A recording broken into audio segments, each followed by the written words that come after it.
it that the aviation sector is in very bad shape. The quarterly numbers from both Indigo and SpiceJet, two of the biggest players, have shown the extent of pain, massive losses which were to be expected considering that airlines were grounded soon after the coronavirus pandemic and the lockdown came into place. But since then, domestic operations have begun. Passenger load factors have been at about 50 to 60%. Now the issue is that they seem to be running out of cash. My colleague Utkarsh Chaturvedi has done a report today which talks about how SpiceJet has to pay the Airport Authority of India 65 lakh rupees every day to continue functioning. It's a sort of cash and carry model which displays the poor condition the airline's daily operations or cash needs are in. Take a look at this report. The turbulence in the industry, the turbulence in the aviation sector is now visible. We saw what happened with the results. We saw the Indigo Q1 results. We saw the SpiceJet Q4 results, and we got a sense of which way the industry is heading. And now the impact of that is visible. If you see what happened day before yesterday, Airport Authority of India wrote to SpiceJet and said that we will be putting you on cash and carry. Cash and carry means pay and then take off, pay for using our charges at this point of time. And then SpiceJet went ahead, had a meeting with Airport Authority of India, and have come to a conclusion that if not cash and carry at every airport, SpiceJet will be paying an amount of 60 to 65 lakhs, that's an approximate amount, which will be paid every day in Delhi. And also they will be submitting a plan to Airport Authority of India of how they will go ahead and clear up the previous dues as well. So clearly the aviation sector is going through turbulence. There is financial issues, and now steps like these have started occurring. This is not the last time. This is not the first time it is happening, but this will not be the last time, given the fact that if you look at the situation in the market, it is SpiceJet right now, but there can be any other airline which do not have a lot of cash with them at this point of time, might follow the same suit going ahead, given the fact that the industry is not really doing well. Well, to speak to me on the state of Indian aviation, I'm joined now by Jitendra Bhargava and Ajay Awtaney. Welcome to both of you, and always a pleasure to speak with you. Ajay, let me begin with the situation as it stands. Now, at the Q1 numbers, everyone knew that airlines would do badly. It was quite obvious. No one can fly right now. And then airlines did start operations, but in small measures. There have been 50 to 60% passenger occupancy. Do you see any silver lining now for airlines, and what are the biggest challenges that they have to get over?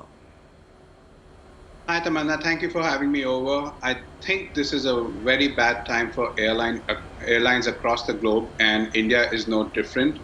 What is causing more problems for the Indian aviation sector is the fact that we have some of these artificial caps that we have in place. I think the Indigo CEO referred to them the other day, that they're not being able to put back their network as fast as they want to be, so that they can put more people, fly them back to their homes, or kickstart travel for these people. That's one. The second thing, I think, is the fiscal situation is really bad. The government has obviously not supported aviation in the way some other governments around the globe have. So at the end of the day, when you're going to regulate ticket prices, and when you're going to tell airlines that you can't fly the schedules that you deem fit, it is catastrophe for airlines. Coming to silver lining, there is only one silver lining.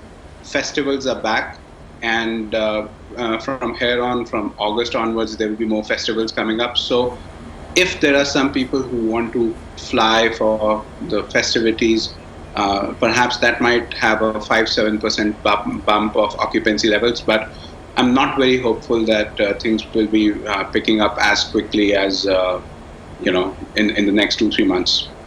You know, IATA recently said that passenger demand in India will contract 49% in 2020 as compared to last year. I'm not sure if even that number is overestimated. Losses of over $11 billion are expected in 2020. Jitendra Bhargava, what do you see as the key sore points. Like Ajay said, the world over, the aviation industry is in a similar situation.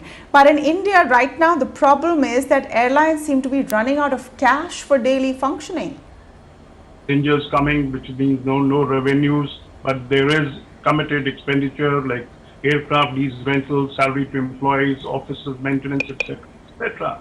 Now, as I said, it's a global phenomenon and it's a prolonged one. What unfortunately happened was there was nobody other than the Minister of Civil Aviation who expressed optimism that by Diwali everything would be normal in India. Now, which was like leading airlines to believe that everything will be hunky-dory very soon, and it is not going to happen. So airlines in India have been late in introducing cost-cutting measures.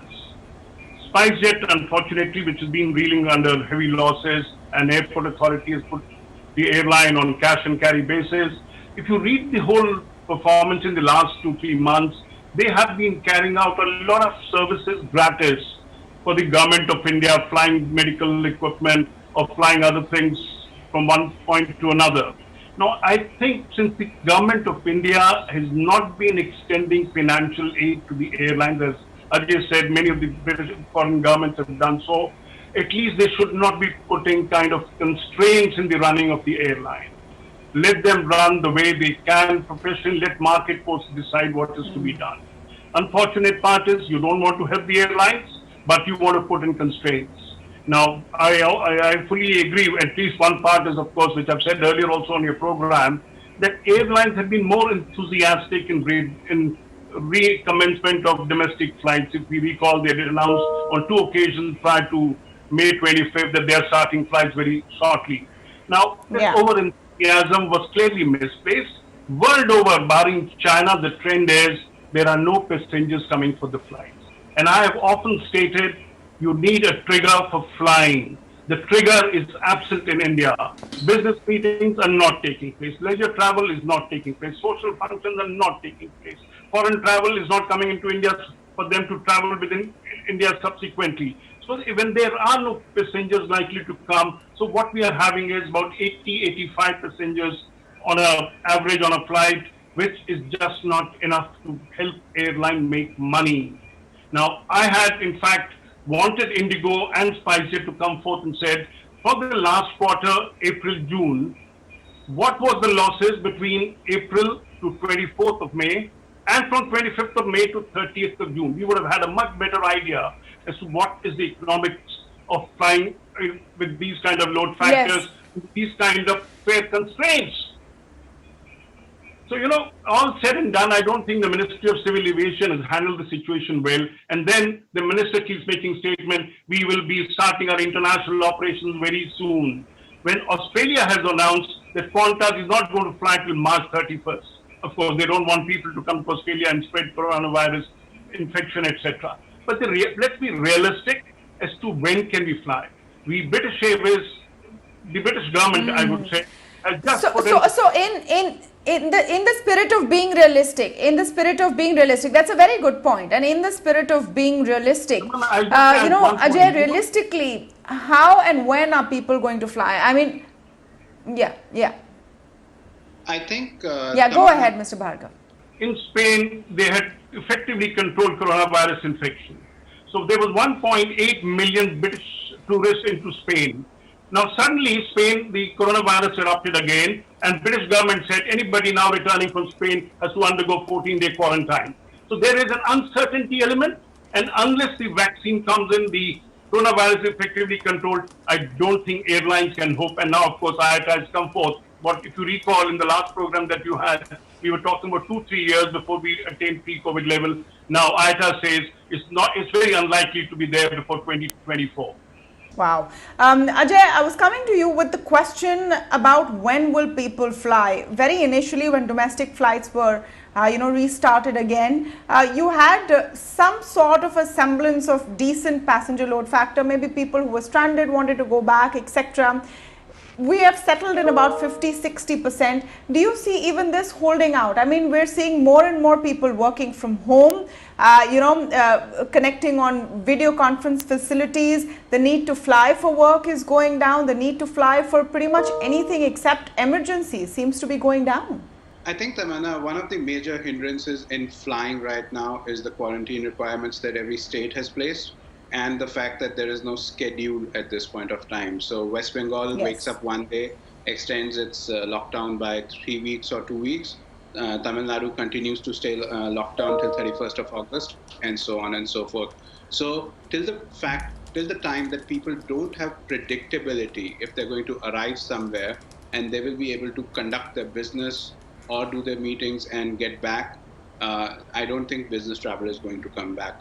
The second part of it, leisure travel. Leisure travel will also follow the same rules. Apart from that, leisure travel also needs rates which will be, lower than at what it is at this point of time. For instance, a Bombay-Delhi flight sells at 4,000 rupees. Pre-COVID, in the spirit of competition, people were used to 3,000 rupee flights between Bombay-Delhi and no 7-day home quarantine once you arrive. So, those conditions need to go away before people start getting used to traveling again. And obviously, like Jitendra Bhargava said, once international travel will resume, which I don't foresee resuming for the next 3-4 months at least, that is the time when foreign connections will also start being made into India. What I do hope that the ministry does is not extend these lockdowns 1 month on 1 month.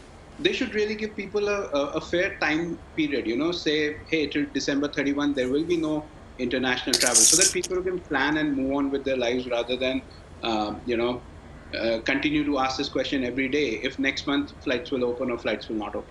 Let's, since we've started by asking the question, who will survive and how many will survive, let's get to the point and, straight answers here. CAPA says that India's aviation sector may shrink to 2-3 player market without funding. Ajay, who do you think will make it and who seems the weakest among the current lot? See, I'll give you the 3 that will survive in my book at this point of time.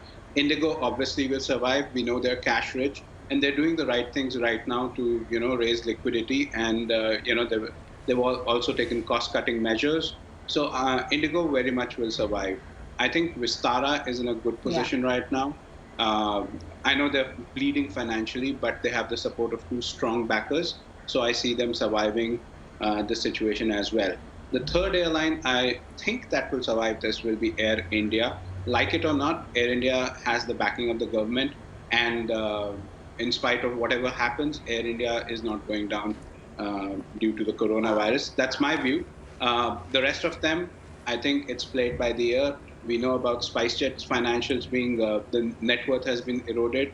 Go Air, we don't have access to the financials, but we've heard on the street that they're not doing so well and people have not been paid for a very long time. Air Asia India, we've heard that, both the stakeholders are not interested in putting money in the airline at this point of time. So I'm not sure about what will happen with Air Asia India, but the other... You see, one point, of course, as Ajay has very rightly said, if you look up the financial situation, Vistara, Indigo, Air India appear to be survivors, and the redeeming part is at this juncture, there will be no mergers acquisition that will be in the offing, because all airlines are in a very sad state with surplus capacity, surplus employees, shrunk network, and less of passengers boarding their aircraft. So you will really not have any airlines at this juncture venturing. Look at the mega invincible, hitherto considered invincible airlines globally, Lufthansa, British Airways, United, Emirates, Etihad, etc. All of them have resorted to it. Simple thing, shrinking, tough fleet, network, employees, salary cuts, and retrenchment of people. You simply cannot do it unless you do it. That will be the only way, because it is not a 6-month, 7-month, or a 1-year affair. It's going to last at least 4 years. Yeah, absolutely. Absolutely. I see the rationale. And over here we are, generally we discuss the health of businesses. But think of the tough choice and the number of people it will impact. think of the many that are going to lose their jobs, and that is also a huge pain point. It could be even worse if the airlines themselves don't survive. So there are no easy choices or no easy decision here. We'll have to see if the government does step in to save some of these players. Thank you so much, Jitendra Bhargava and Ajay, for joining us on the show this evening. We'll take a very short break. When we come back, it's an interview you just don't want to miss. My colleague Avan Dubash has managed to speak with Seema from Mumbai.